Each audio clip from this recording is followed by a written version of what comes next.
What's going on, guys? Welcome to another episode review for Code Geass, Roze of the Recapture. So this is going to be a review for 3 episodes because we did not get around to it last week or the week before that. So it's episode 4, 5, and 6. And with me, as always, I have Blue Spade. Mm-hmm. I don't know. There's a lot to take in with the whole world building stuff. In terms of like what happens, I think the main these last few episodes honestly have just really I was willing to give the series a chance at first, especially because it's Code Geass and the original series is one of my favorites. But I was concerned about where they were what direction the series was gonna go. I was kind of hoping it was going to be something more like Akito the Exiled, where it was with Akito. It kind of made sense where it took place in the timeline. And it didn't really directly interfere with the main plot, aside from, of course, Lelouch being there. But it sort of just accounts for the time that what Lelouch was doing in between season 1 and 2 when he had had his memories altered.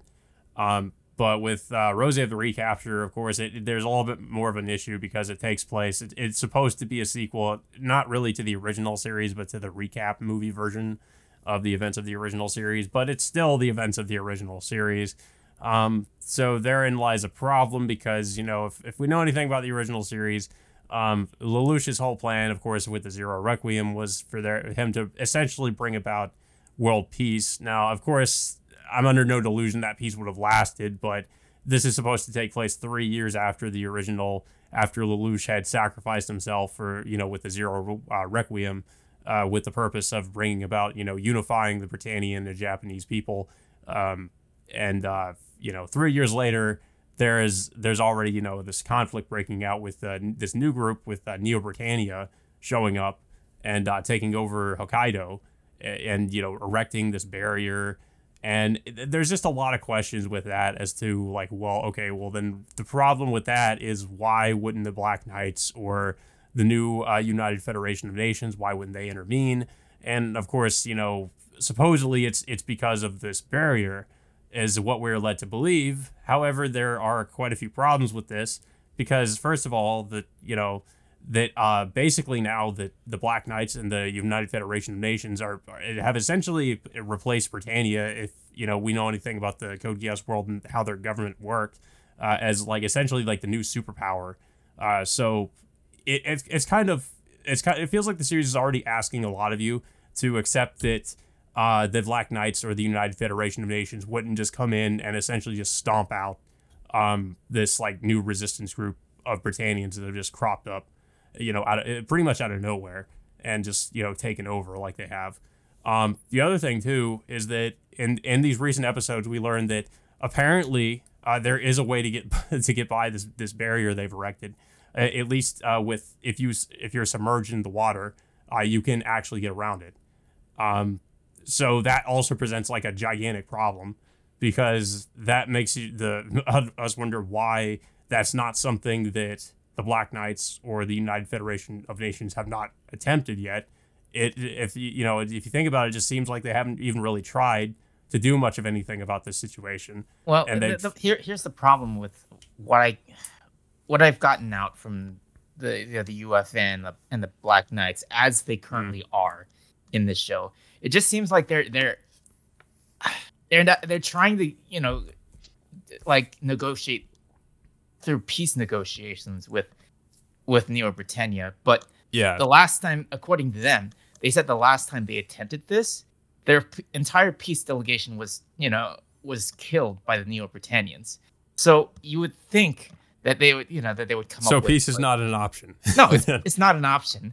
And then Cornelia, of course, makes her first appearance in the show, and she mentions that that they were planning on initiating a new counterattack, but with I guess the coronation of the new empress, which is of course technically Sakuya, but it's being portrayed by Sakura, that it complicates things for whatever reason. And it just feels it's not explained very well how. Yeah, and Cornelia also mentions that Neo Britannia is also in possession of the Damocles weapon with whatever flares they have left. But that also gets upended with what happens in the next 2 episodes after this. Yeah. Well, my other question too is how they even got their hands on a Damocles, because as far as I know, the one in the original series was the only one that had been constructed. I guess we're to assume that there were more. I could assume that they would have constructed like a brand new Damocles, and then they somehow got their hands on whatever flares they had left ever since then. I guess, but also with, what Lelouch did, you would assume there would really be no need for one in this new world that he tried to create, that there wouldn't be a need for a weapon like the Damocles, especially knowing how devastating it is, and, what it's really used for. Yeah, and it didn't make any sense. Like, Lelouch had all that time ever since that final battle to maybe, I don't know if he had any consideration to dismantle whatever flares that were left, but I don't think he apparently did so. Speaking of Lelouch, he does make an appearance at the beginning of episode 4 with C2. God. Yeah, so I was really curious about this because, Lelouch shows up, and essentially what this scene boils down to is, C2 basically asking Lelouch why he granted Geass powers to Sakuya, in which case he just replies with, "Who knows?" And that's essentially like what he says. That's all he really says. And it really just kind of pissed me off because, of course, Lelouch always is known for kind of having some kind of a plan or and he doesn't always explain, at least to the other characters, what he's up to. Of course, as the viewer, like, we know what he's up to because he usually at least monologue in his head, like, what his real plans are. But we don't get anything from him in this scene.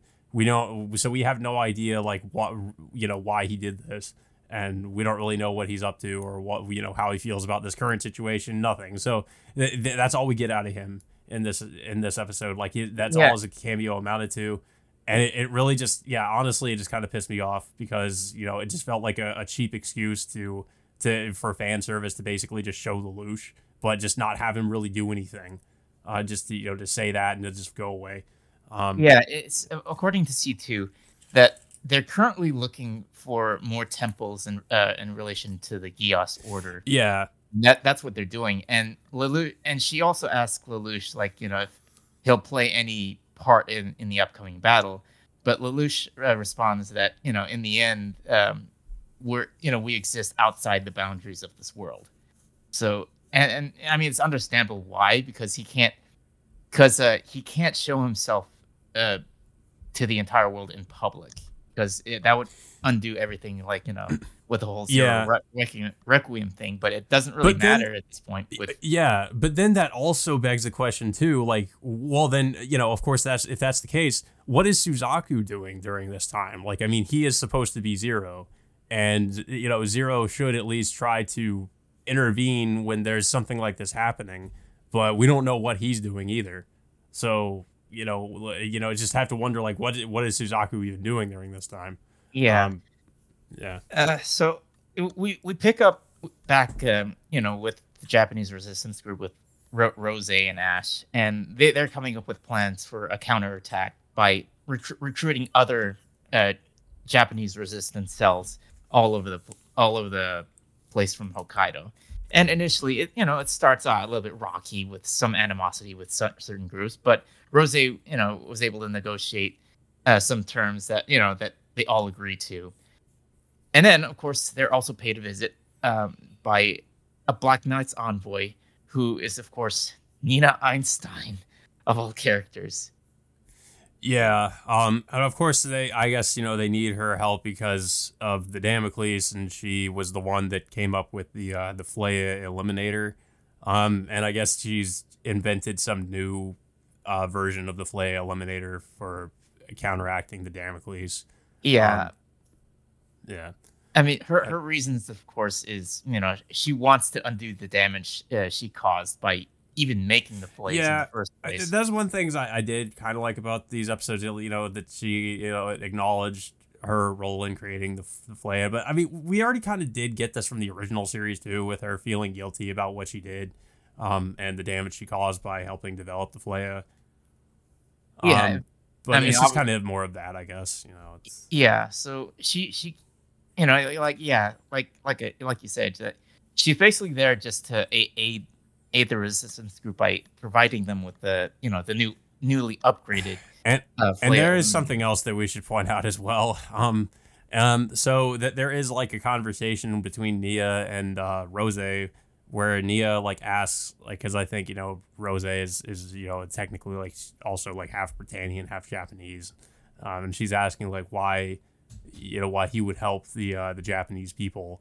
Aren't you supposed to be Britannian?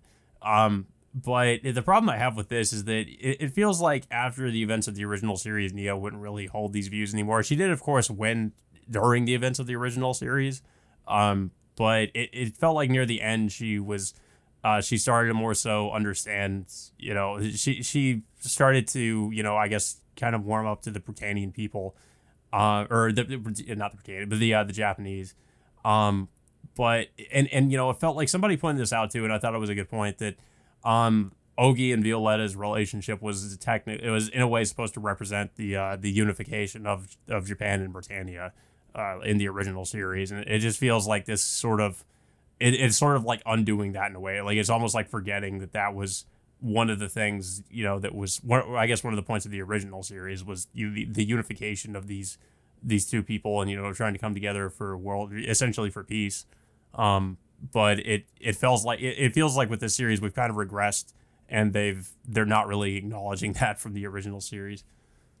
Yeah, I don't know. It's just I don't think like Nina really meant that as like because she still holds animosity towards the Japanese people. I'm I not think she's necessarily mostly saying a that, but it just doesn't make sense for her to even ask that question in the first Yeah. place when she knows characters that are literally like Ogi and Violetta who are Yeah. married. Despite them being two completely different races. Yeah, I mean, well, to be fair to Nina, I mean, she doesn't know Rose is Sakia in the first place, and of course, Yeah. Sakia has her reasons not to reveal her identity towards anyone, not even towards Ash or any of the Resistance members outside of just of the one commanding officer that she's with. But yeah, it's just it was kind of a weird scene when she mentions this. But yeah, soon after, like once they make preparations, Neo Britannia all of a sudden not like publicly announces that they're going to use the Damocles flare weapons and target the Japanese people with it. Now, and I was a little bit surprised that they decided to use the Damocles as like midway through this season already, seeing as the Damocles was like a major setting in the final final sets of episodes in the original series. But the problem I have with this battle is this is Neo Britannia's most powerful weapon to use against the world, and not to mention like the United Federation of Nations is like two-thirds of the world, according I guess the descriptions. Now, you think they would have held this off against the UFN, but they just decided to just waste whatever weapons they had against just a random civilian population in Hokkaido. And it's funny because the guy who's basically controlling the Damocles, in my opinion, is got to be one of the dumbest characters I've seen in Code Geass. Like he has no idea what he's doing. And it's funny how easily they're able to take advantage of him. And it seemed like the Japanese resistance group didn't really even have much of a plan in the first place. They just kind of got lucky because shields were down and they were able to get in there. Whereas in the original series, you just think about how much strategy was involved in even getting into the Damocles. Yeah, and of course the Britannians also have another knight named Nara Vaughn, who's of course it seems like unlike some of the other Neo Britannian knights, she questions why. She's like the only person that questions what. Honestly, I can't help but see this character as almost like a stand-in for Cornelia. Yeah, she just reminds me so much of her. I mean, the same thing for some of the other characters in Roze as well. It seems like they're almost like they're like really similar to some of the characters from the original series, and I mean in that way, it just kind of seems like you know, I mean, and that's my main criticism of this is it seems like they're kind of recycling some plot points from, you know, the original series, but just doing it worse. Yeah, I don't know. I mean, for Nara, like seems to have like like a somewhat interesting backstory in terms of like her relationship, with Ash, as revealed in the following episode. Yeah, I guess. I mean, But it's yeah, yeah. I mean, like we don't really get a lot about her. I mean, we've kind of the only thing we really get is that she grew up in an orphanage, and something happened there with Ash, but it's not really clear. So I mean, we still don't really know much of anything about her. yeah, I mean, compare that to Cornelia, where we knew. I mean, we already knew quite a bit about her, you know, her history, you know, pretty early on in the series, and like her relationship with Lelouch and all that. yeah, and of course, like how much she ended up changing after the Yeah. events of the series, like about the corruption in her own family. Of course, the whole events that led to Euphemia getting killed and so on and so That forth. is But another yeah, thing that we should mention too. By the way, that does get well. We'll get to it later, but it's in regards with that with the whole special administrative zone, because that is something that gets brought up again. yeah, okay. So like, we of course we've seen this other character. Oh, was that Natalia? Like Hmm. she's in charge of this like special administrative zone in Hokkaido, in which she owns like a cafe in the middle of that Well, area. so we were talking before too about the Damocles. So yeah, they end up of course taking down the Damocles. And it basically like the really what happens is they're able to get inside the Damocles. Roze just Geasses everybody in there, and ends up, you know, taking control of the whole thing. Uh, and it seemed like it's in my opinion just way too easy for them to even, you know, get take control of something like that. But it's mainly just down to, I guess, the incompetence of the villain in this episode and how he was able to even let them get inside. Yeah, I mean, obviously the guy's not Schneisel for one thing, No. and then of course like it just pretty much like the battle itself was fine. It's just like a lot of the stuff like went very well for the Japanese resistance, and considering that like how much easily they can penetrate the Damocles in this one That compared that to is one other thing too, and I hate to do it, but it's hard not to compare it with the original series. I mean, it is part of the same series, but you know, the all the conflicts in the original series, they were so tense. Like, despite, you know, Lelouch having all the Geass powers he had, and you know, it seemed like a lot of times they seemed like they kind of had the upper hand, but then, you know, something would happen where they get backed into a corner, or sometimes they even lose. And I mean, the fights were interesting because of the, you know, sort of the mind games between Lelouch and the villain. You know, it essentially is like a chess game in a way. Where here it just doesn't have that same feeling. It just feels like everything goes way too easily for the resistance. and another thing is like Ash in this show is the most OP Code Geass character I've ever Yeah. seen.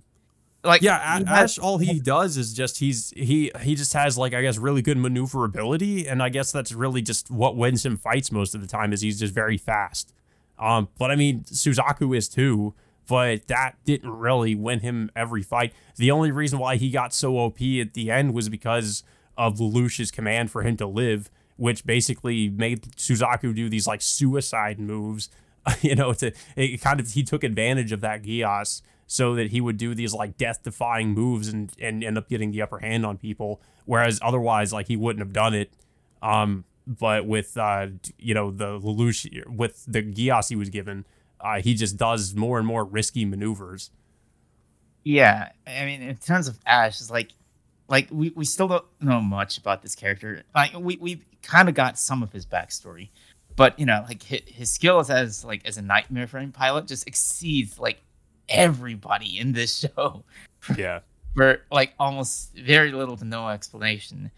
So and then of course like we mentioned, like they take down the Damocles and take out like the at least two Flayas. But then there's a third Flaya which gets which gets used to destroy the command bridge of the Damocles. Like, okay, why would you waste that last playa on the fucking Damocles and not like Yeah. preserve it for like some other major battle you could have planned ahead? Right. Yeah. They could repurpose the Damocles and use it for themselves. I mean, why wouldn't you try to do that? Then you would definitely have the upper hand. But yeah, it's just, yeah, this episode was just completely ridiculous with the, I mean, like you said, it wasn't the worst thing ever, but I just could not get over how dumb the villain in this was. And I mean, yeah, he kind of at the end tries to go out on his own in a nightmare and try to, you know, just, I guess, take them on by himself. Yeah, but but they would think that they would have had, he would have known they would have had another Flaya Eliminator anyway. Yeah, which of course they did, and they, and then also another thing too. Like I want to point out, like, okay, the villains in the original series, like they most of the time they wouldn't do something like this. They're like, oh, that's suicide. I will die. You know, maybe I should retreat for now. And that's usually what happens. Like if they lose, they'll, you know, if they have a chance to, at least they'll try to get away because they know they can't win. But here it's like this guy's like, no, I'm just going to keep charge forward and try, I don't know, like and try to kill them by myself. I mean, Nara was like the only smartest person in that battle. Yeah. To just retreat, and you know, when she knew that there was no chance of winning this battle. Yeah. But you know, this guy, he just like randomly just takes that last play, just tries to do like a random kamikaze attack when he should have known that they would have had another Flaya Eliminator. Yeah, it was just pointless. Like he wouldn't be able to do anything. Yeah. So of course that's how that fight plays out, and of course like Nina does.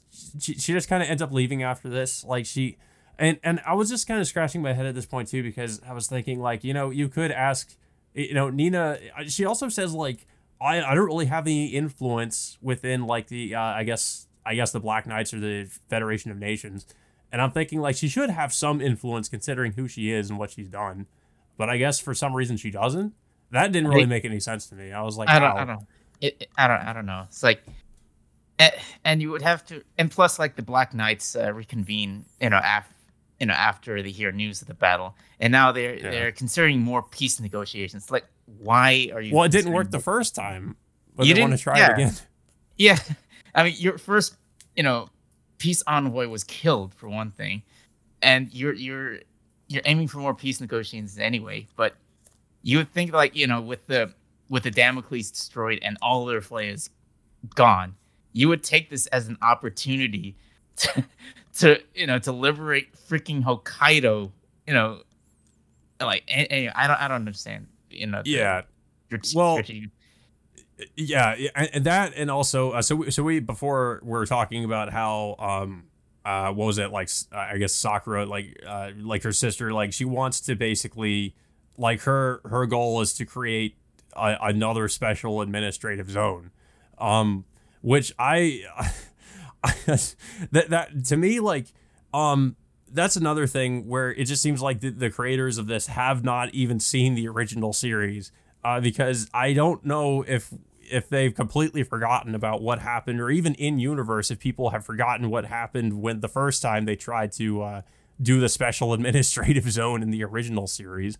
Of course, that happened as a result of Lelouch accidentally Geassing Euphemia, but the special administrative zone would not have worked anyway, because the Britannians were just going to end up, they weren't really serious about any kind of a lasting peace with the Japanese. They were kind of just doing it to appease Euphemia at the time. I don't think it would have led to any kind of a lasting peace. But, it also just the fact that, Euphemia ended up massacring all the Japanese there. I don't think people would really be approving of another attempt at a special administrative zone. Yeah, and plus, of course, this also causes, her a rift between her and the knight that she's being accompanied with. Like, what was it, the white Queen Catherine? Yeah, and then, she obviously doesn't care for her, I guess. Yeah, and of course, there's another character that that Catherine asked to look over Sakura, which for somehow he eventually finds out that that this that Sakura is a decoy by the end of that episode, which like how did he come around to figuring that out unless he knew about like what her what Sakuya's family ties were. It's just I don't know. It just came out of nowhere. Yeah. Yeah, we also have a lot more, I guess you'd say, like slice of life stuff happening with this like maid cafe that keeps coming up. I guess because like Saki is living there and she's like trying to work as a maid. And I don't know. I just feel like a lot of these scenes just kind of waste time, whereas it could have been spent trying to develop the characters or the plot some more, which we do get some of that, but I mean, they don't spend a lot of time with the maid cafe, but it just kind of annoys me because I'm like, this seems really pointless. Like, I don't see why this is here. So yeah, so Sakuya is of course like working part-time at the cafe, and then like she goes out shopping to get some more stuff at the cafe, but of course like she runs into Ash, which of course Ash is like smitten with with Sakuya's like a raspberry alias. Yeah. Of course, they take a walk together, discussing a few things. But of course, like Ash runs into Naravan, of all people, and then of course they get into a car, discussing like why Ash is doing what he's doing and what Nara is doing, working with Norland, and of course like Ash of course apparently has history with Norland, and it's of course revealed that he's the adopted son of Norland, and of course, Nara, of course, reveals her own backstory with her being an orphan in a Britannian orphanage. But what's also revealed, she also reveals that that Ash wasn't the person that killed Sakuya's father, who was the original, I guess, the original governor of the Hokkaido area. But what's also puzzling is Nara reveals that after the events of the whole Zero Requiem stuff, that the Britannian people were being discriminated against by the Japanese people, which, it's really like it's just like really this whole scene just kind of pissed me off because of that as well. Because to me, it just kind of it really feels like it spits in the face of the message of the original series, because it's supposed to be about trying to, at least, obviously it wouldn't be a lasting peace. There would eventually be conflict, but this is happening like 3 years after the Zero Requiem was supposed to end the cycle of hatred and bring together the Japanese and Britannian people. But of course, apparently, I guess for whatever reason, 3 years later, there is still hatred between them, and the Japanese now are discriminating against them. I mean, of course, like you pointed out before we started the recording, it would be understandable like why there would still be some amount of animosity between the Japanese and Britannians, but there at least should have been an effort for them to coexist peacefully instead of immediately resorting to violence and conflict, which it just seems like that's what this series is saying, is that there wasn't really any kind of attempt at any peaceful coexistence. They just immediately just started, or at least it seems that way. Just I mean, it's not the Japanese fault that that they're in this situation, that the people in Hokkaido are in this situation again. It's because it's just like a separate sect of Britannians that want to go back to their old ways, ended up taking over Hokkaido and then just putting like whatever Japanese people in that area, it's just like, reliving like the horrible days that, the Japanese, you're just like, you're just, it's just Area 11 again somehow. Yeah. You're just like reinforcing the Japanese animosity towards the Britannians again for doing something like this. Yeah. Yeah. I mean, they were already, trying to, retaliate against you. And it's just making things that much worse. So it's like, it kind of reminded me a little bit of like the whole conflict in like Attack on Titan, for instance, but that it made more sense there. Whereas like the two the two, the races of Marley and Eldians, like they hated each other, but it was and how, like, I guess, the Eldians at one point were in power, but then Marley took over and became, like, the ones that were oppressing them. But that happened over the course of like hundreds to thousands of years. Whereas in this case, this is happening like 3 years later. It just doesn't really make sense that it would happen that quickly. But yeah, of course, like you said, we find out more about her and her whole backstory, and she tries to get Ash to join up with them, which he refuses. And like the whole scene, like I guess they're holding each other at gunpoint.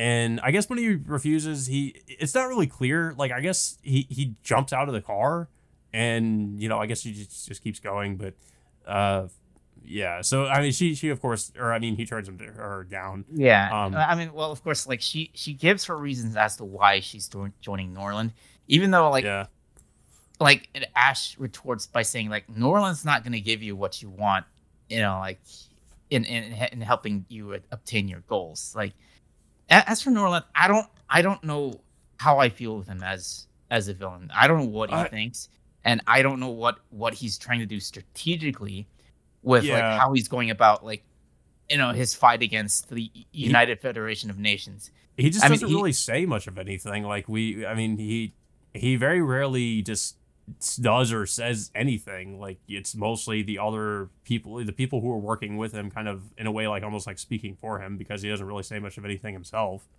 I mean, as opposed to like Charles, where we do get what he wants to do for the scenes he's in.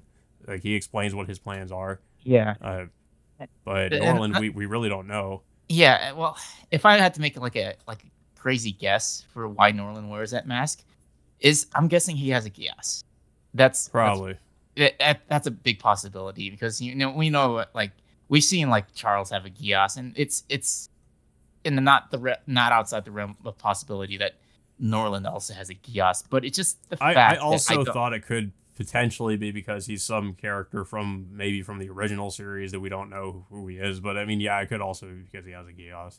Yeah, but yeah, I think that's pretty much the gist of all 3 episodes.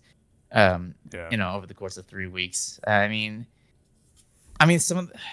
overall the fight scenes were good, but it's just certain things that happened, especially the Damocles battle, just didn't make sense in the first place. If Neo Britannia was smart, they would have never wasted the Damocles in the first place. Yeah, and I mean, it makes me wonder, since they've already used the Damocles, like what other super weapon or whatever else they might have up their sleeve that they can still use. They've already wasted the Damocles, so like what do they do now? Yeah, I mean, but I think according to some of the Neo-Britannian Knights, they said they have another card up their sleeve, whatever that is. Yeah. I mean, they're not really, they're not really like, open to like, well, how are they going to go about like fighting against the UFN if they? Yeah, like I'm really wondering what it could be, unless it's something that was not revealed in the original series, and I mean, I guess it must be something that's somehow even more powerful than the Damocles, which the Damocles was supposed to be like one of the most powerful things that at the Britannians' disposal. So I'm wondering what it could possibly be. Yeah. I don't know. I mean, we'll have to see what's going to happen in the second half. Pretty much, we're already halfway through the series at this point. So yeah, that's another thing. Is like with like this is a much shorter. It really doesn't feel like it either. Like, it just doesn't feel like a lot has that much has really happened. It just doesn't really even feel like we're halfway through the series. Yeah, I mean unfortunately that's what it is, because. Like each of the movies, each of the movies being released in Japan, they're like 4 movies each with 3 episode lengths. So we're gonna get at least 12 episodes. So we only have like 6 more episodes left. Yeah. So I mean, we'll have to find out how the rest of the show is gonna end up playing out in terms of like how Roze and the other characters are gonna end up liberating Hokkaido from the Neo-Britannians, and what what other roles, like, like, or if there will, like, there'll probably be likely some more cameos in the upcoming episodes too, because I mean, Which like, really just, which really concerns me because, like, of course, the characters, like the most of the original characters that have shown up, just really to me don't feel like the original characters from the series. Like it's just almost like they're not acting like themselves, and obviously, I guess that's just because it's different writers from the original series, and a different director, and also so they're not really going to be written the same way. yeah. So it makes me concerned as to what they're going to do with some of the original characters if they do show up. I mean, yeah, we'll have to see, but I mean, yeah, it's just these last three episodes were, I don't know, were a bit rocky. They weren't bad. They weren't the worst thing, but it just, I just didn't expect it to, to play out in that manner. It just, I mean, for the Damocles just being, downgraded to being like, I don't know how to describe it. It's just like it was like one of the, the biggest like finales, biggest settings of the finale of the original series, just being completely downgraded like this to a mid-season, like a mid-season wash like this. Just, I don't know. Yeah, it just feels it feels really weird that they brought out the Damocles this early on, and I mean, I'm just like I mentioned before, it makes me wonder what else they could possibly have that could even be considered the same kind of threat as the Damocles was. Yeah. But yeah, I guess we'll see. Yeah, I'm really kind of yeah. I mean, so far this series is really not impressing me. But I guess we'll see what happens. They could, I guess, at the last minute do something crazy, but I honestly am not really expecting that. But yeah, guys. That being said, until next time, we will see you all later.